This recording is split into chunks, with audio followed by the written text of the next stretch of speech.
everyone, welcome back to another episode of Webtech Tutorial. In today's video, I'm going to show you how to log into Ads Exchange account. Watch the video till the end and don't forget to subscribe to our channel by hitting that subscribe button. Press the notification bell so that you'll never miss another upcoming upload from us. Open up a web browser to get started. In the web address bar, type in adsexchange.in and press enter on your keyboard. You'll end up in the sign-in portal for Ads Exchange. Ads Exchange is a platform which allows advertisers to buy and sell online advertising space.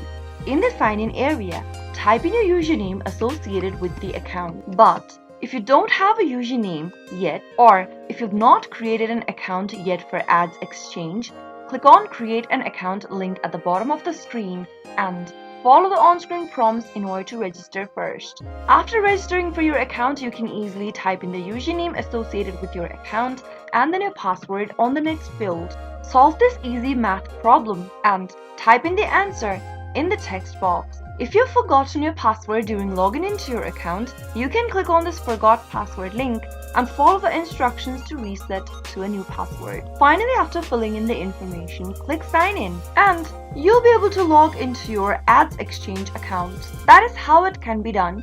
I hope the tutorial was helpful to you. If it was, go ahead and give us a thumbs up. I'll be back soon with more videos like this. Thank you for watching.